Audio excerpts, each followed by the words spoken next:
from West Virginia Public Broadcasting. Support for the Legislature Today is provided by Marshall University, with more than 100 degree programs offered in 4 locations and online. More about the Marshall family at marshall.edu.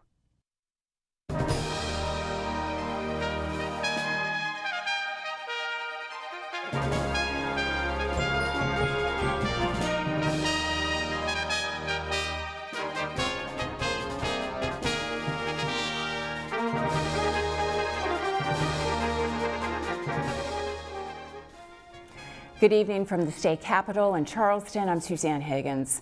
On the Legislature Today, we begin a 2-part series on West Virginia's energy sectors. Tonight, Brittany Patterson looks at the forecast for oil and natural gas production and includes the perspectives of environmentalists and private property owners. That's later in the program, but first, reporter Emily Allen joins me here at the set. Emily, good to have you here. Now, in House Judiciary Committee this morning, they passed out a large foster care bill that we've been following. It creates a database for foster care parents. It updates those out-of-state travel regulations. What else does it do? I think most noticeably, it really establishes a bill of rights for the parents, but also one for the actual foster care kids. And that's, things like if it's possible to be placed with your siblings, you're placed with your siblings, respect for religious rights, make sure the child's clothing fits right. So it really establishes that. But overall, it's really just the bill is sweeping reforms that kind of address a lot of the concerns that lawmakers heard over the interim session. Now, this was inherited from the House Health Committee that had the bill first. There they increased the financial support given to foster families, and I know that was a very big concern. Yep, foster families and kinship caregivers, which are like, relatives either by blood or kind of fictive relationship that are in charge of the child. So an amendment from the lawmakers in the committee that actually did pass, and it passed the Judiciary Committee today too, it would raise kind of the monthly amount these caregivers get from $600 a month to $900 a month, about $30 a day. So obviously there were opponents to this amendment in the Health Committee and Judiciary this morning as well. The clip that we're going to hear right now is from Delegate Terry Waxman. I don't want people to turn to it as a money-making operation. The foster children have had enough trauma in their life. I want to ensure that they're in a system that works and with people that their most important thought is to how to help these children. So, after we had talked there, this is obviously, we had caught her after the committee session. She mentioned that she would rather invest that money into the actual foster care system, like the Child Protective Services, the kind of understaffed system they have there. While you have opponents to this, though, there are obviously people that are in favor of raising it. And so we did talk to, some people that were more so in favor of raising that amount too, like Delegate Danielle Walker. When these children come into the homes, you have doctor's appointments, you have therapy appointments. There's an added cost. No one wants to get rich off of the quality of life of a child, but people do need a hand up. These are our children, and there should be no price tag.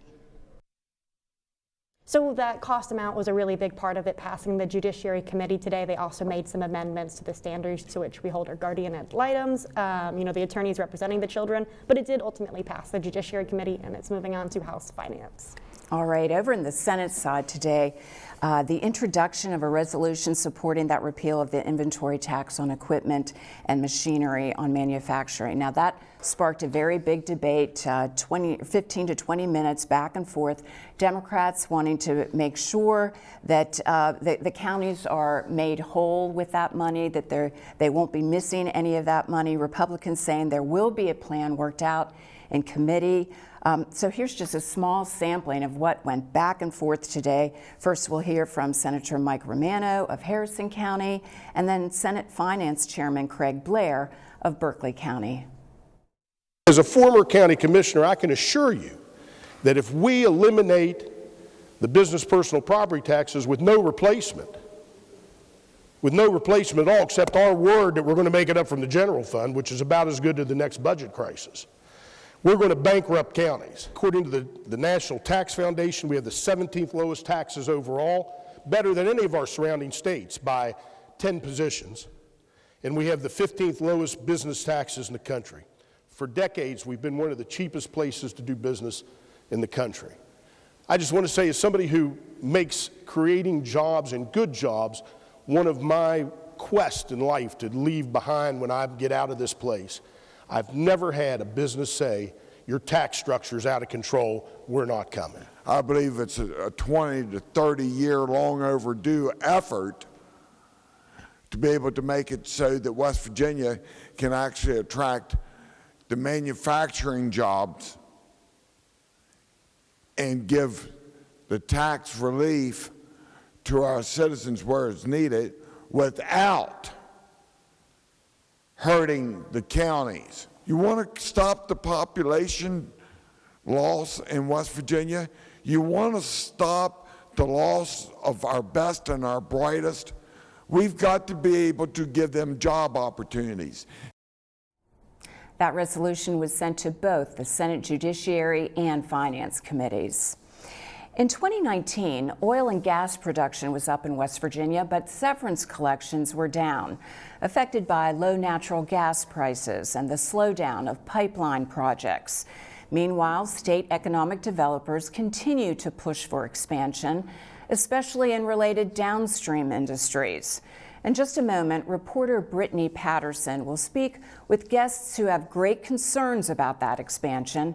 But first, her visit with West Virginia University students to learn about their views of the industry's future. At West Virginia University's Statler College of Engineering and Mineral Resources, the next generation of petroleum and natural gas engineers are hard at work. Okay, we have a very good program here, petroleum and natural gas engineering. Ilkin Bilgasser has taught at this program at WVU for almost 30 years. It's one of the accredited programs throughout the U.S. That means we give at least minimum basics and we go beyond it. And we try to educate the students for the future. Generally, the students we spoke with are optimistic about their future prospects in the industry. There is not a better place to study it. Master's student Josh Dietz says having two of the most gas-rich regions, the Marcellus and Utica shale formations, in their backyard is a great asset for WVU students. So we're better to learn it than actually right here, having companies that want to sponsor this technology and actually figuring out how and what we can do in the industry to better it. This region is just on top of the Marcellus. Like, the university has property in the Marcellus, so that's big for us.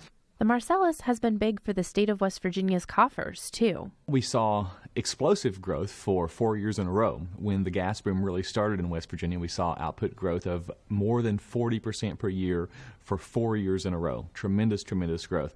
John Deskins directs WVU's Bureau of Business and Economic Research. He says after a little dip in production, in 2019, the gas industry rebounded. Over the past year, growth has been more than 20%, and we expect healthy growth for some time. So output growth is strong and is expected to continue to be strong. According to the state tax department, in 2019, the state received $146 million in severance taxes from natural gas. Officials estimate in 2020, collections will be $98 million. But Deskin says other parts of the industry, namely the construction of natural gas pipelines, have slowed. That is one reason the state has so far missed fiscal 2020 budget projections. The fact that the pipeline jobs are, in some sense, already drying up in some parts of West Virginia, that's part of the issue. Deskins also says while natural gas jobs are well-paying, the industry doesn't create as many as you might think, and job growth is isolated to about 8 counties, largely in the northern part of the state. We're not talking about vast numbers. We're talking about a few thousand. We're not talking about, tens of thousands of jobs. Still, shale gas production has increased rapidly in the Appalachian Basin since 2012. The gas produced here is rich in natural gas liquids like ethane, which is a feedstock for plastics and chemicals. Luring those chemical manufacturers and other downstream industries to West Virginia has been a major priority of state officials, including Governor Jim Justice. In August, Justice signed an executive order creating a task force aimed at expansion of the petrochemical industry. Here he is speaking at the West Virginia Chamber of Commerce Business Summit. When this wave hits, absolutely, West Virginia will really go. Supporters of turning West Virginia into the next petrochemical hub say the industry could bring thousands of jobs and billions in tax revenue. But environmental groups fear the development will turn Appalachia into the next Cancer Alley. And it would create more plastic at a time when the Earth's oceans are choked with it, as well as set the world back in the fight against climate change. Some students in WVU's Petroleum and Natural Gas Engineering program are eager to try and balance the growing environmental concerns over fossil fuels like natural gas with the reality that it currently generates more than 1/3 of all electricity in the U.S. Senior Morgan Measures says while the technology behind renewable energies like wind and solar has advanced, others like battery storage are still relatively new. I don't think it's one or the other, and I think that's again, the balance of that is very important, that we are able to balance it. It's just knowing where things are going to be better implemented and where, like, something that works very, very well for renewable might not work for natural gas and vice versa. Junior Anurag Shrestha says becoming an engineer in this field may give him an opportunity to reduce emissions in the natural gas industry. As an engineer, I feel like I should help optimize our oil industry, our energy sustenance capabilities. So I do definitely want to start working. As for 2020, a global glut of natural gas is expected to slow production around the world, including here in West Virginia. In December, oil and gas giant Chevron announced plans to write down $10 to $11 billion in assets, mostly shale gas holdings in Appalachia. For the Legislature Today, I'm Brittany Patterson. And joining me now in studio, Angie Rosser, Executive Director of West Virginia Rivers Coalition, and Dave McMahon of the West Virginia Surface Owners' Rights Organization. Thank you both for being here this evening. Thank you. Thanks for having us. Yeah, Angie, I want to start with you. What are some of the issues that you're watching here related to natural gas development? Well, holistically, as was in your lead-in, the industry is developing rapidly. And we want to make sure that we are prepared for that and handling that responsibly. So we're looking at making sure our regulatory frameworks are adequate, that there are resources to enforce those regulations, and that we're thinking about the cumulative effects of this development on the environment, on human health, and on climate change, as was mentioned. Secondly, we've had a lot of attention on pipelines. The past 2 years, we've seen some major pipeline development that has crisscrossed our state, affected a lot of communities, and unfortunately have seen violations, have seen damage to our water supplies. So we have a bill that is prepared to be introduced to look at how to hold pipeline companies accountable for those violations, especially when they're happening on a chronic and repeated basis. And finally, what are we, 6 years after the 2014 water crisis here in West Virginia, where we established the Above Ground Storage Tank Act. Yet again this year, we're seeing the oil and gas industry attempt to exempt themselves from that regulation. And what's most concerning from our standpoint is the bill introduced in the House exempts tanks that are the worst performing and that are the closest to our public drinking water intakes. Yeah, really important issues, and we'll get back to that storage tank bill.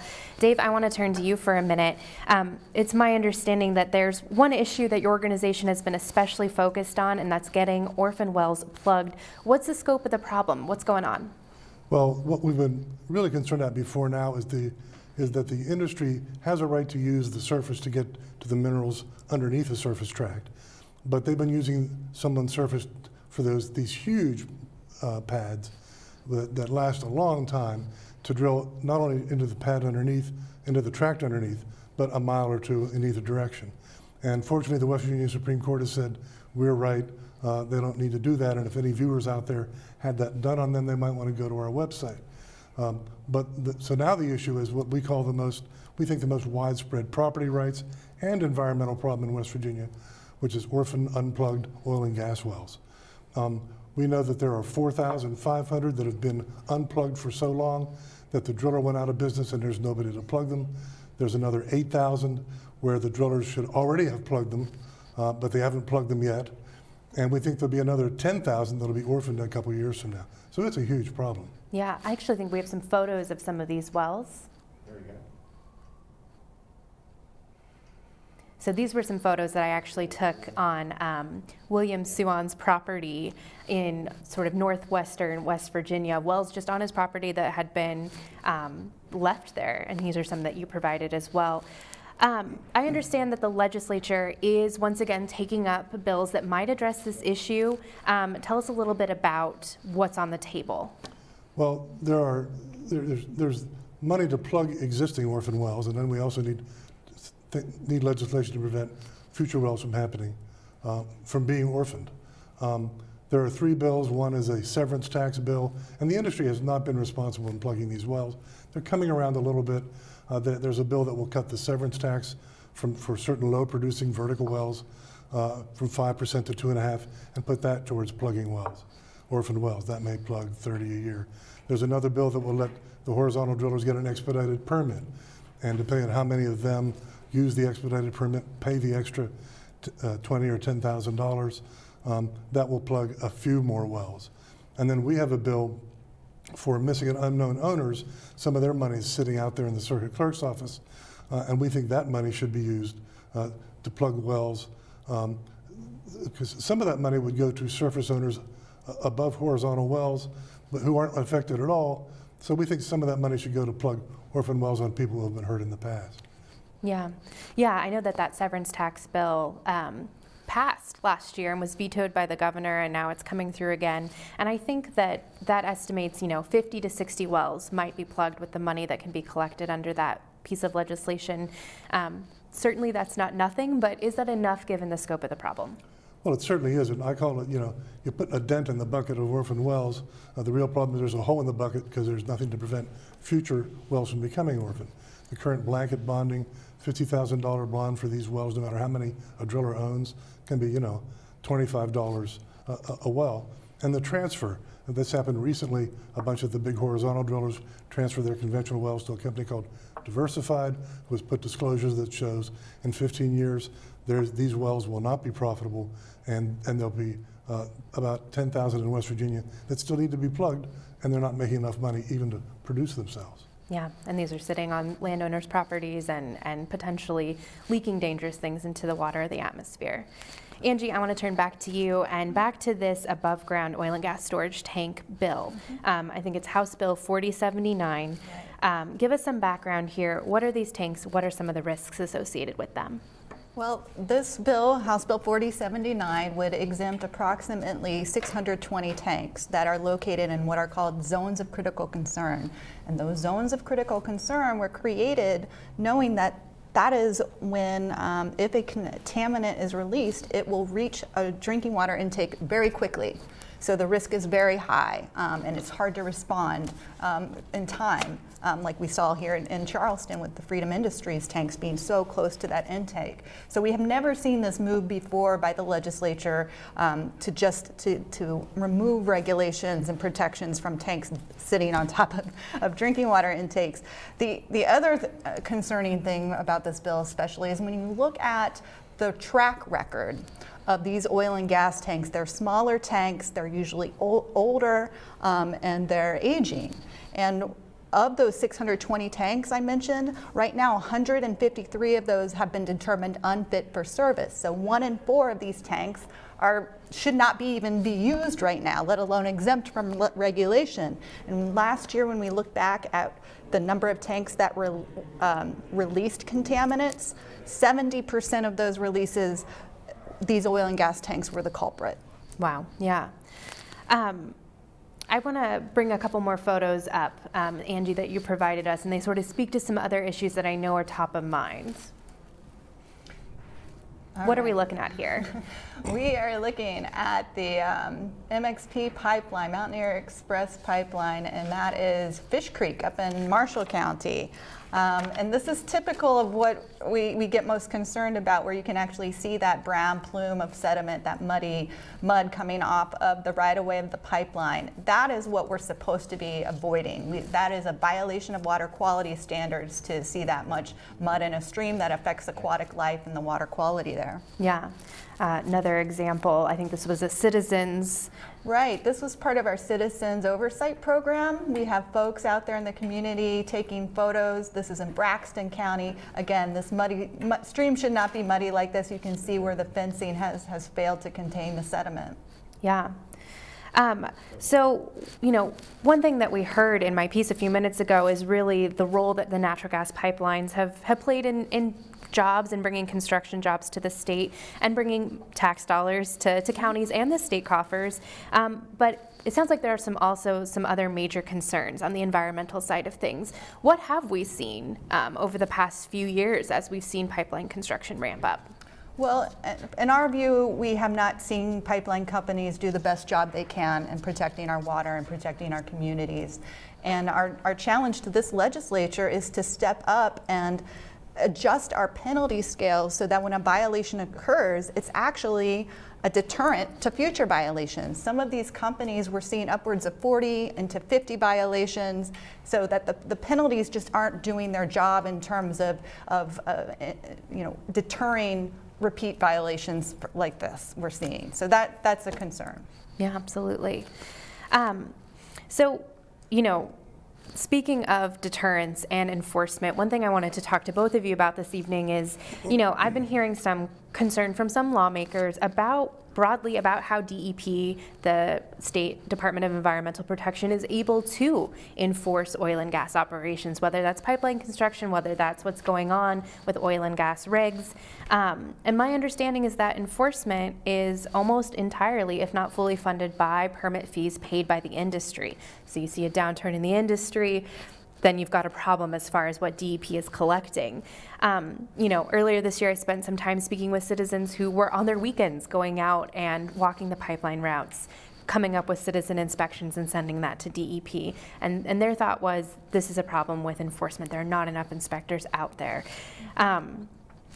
How does enforcement sit with you guys and your organizations, and is there a solution here?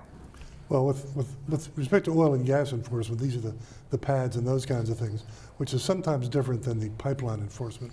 The problem is that and this is across the board at DEP, really, that enforcement is funded by permit fees that the legislature establishes for the companies.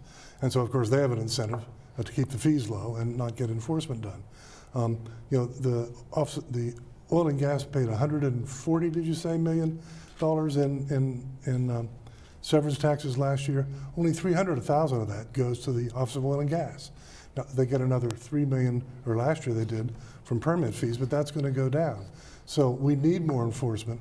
We need oil and gas inspectors that are more independent. Right now they have to work in the industry before they get the job. And right now they can't bring a fine without going to circuit court like the rest of DEP. So we have real enforcement concerns, and we think that there is the money to do it. There's enough money with the Marcellus Shale and these other shales to do it right this time and not make the same mistakes West Virginia made with coal. Yeah. Angie, anything you want to add to that? Well, Dave's right on all points. I mean, enforcement is where the rubber hits the road. We can make the best laws coming out of this body, but if they're not enforced, they're meaningless. So unless we put the resources and the commitment to enforcement, that's how we protect our water and our people. We've learned just this session that DEP is losing $1.2 million out of its oil and gas program annually. So they're having to pull from other important programs to fill that hole. And that should not be happening when we're hearing about the success and the productivity of this oil and gas industry in West Virginia. Yeah. In the few minutes that we have left, I want to pivot to one more issue top of mind when it comes to oil and gas development, and that is the real push by state officials to create the next sort of use for our natural gas, and specifically natural gas liquids. I think we have a couple more photos. Yeah, so this is a photo of the Shell cracker plant in Monaca, Pennsylvania, I believe. That's right. That's right. And we're hearing a lot about cracker plants and what we can do to bring those to West Virginia. You know, what these images show me is the scale of this industrialization. And we're talking about focusing it around the Ohio River, which is already has a lot of industrialization happen. So again, what I mentioned about the cumulative effect of this industrialization, the waste it creates, and as you mentioned with downstream manufacturing, we're talking about plastics, we're talking about climate effects, and I think as a state, we're part of a national conversation about what does our future look like in terms of energy production and plastic use. I mean, we're in the middle of all that right now. Yeah, I think quickly, you know, supporters would say potential jobs, potential economic boom to the state, but it sounds like there are some real environmental concerns that need to be worked out, and rights concerns, because this won't just be the cracker plants, it'll be more production, it'll be more pipelines that'll affect surface owners as well. Well, we have to leave it there. Thank you both to Angie and Dave. I appreciate you coming on. Thanks, Brittany. Thank you very much. Good to talk to you. Tomorrow on the Legislature Today, a forecast on West Virginia coal production and a conversation with members of the House Energy Committee. I'm Brittany Patterson. For everyone here at West Virginia Public Broadcasting, thanks for joining us and have a great evening.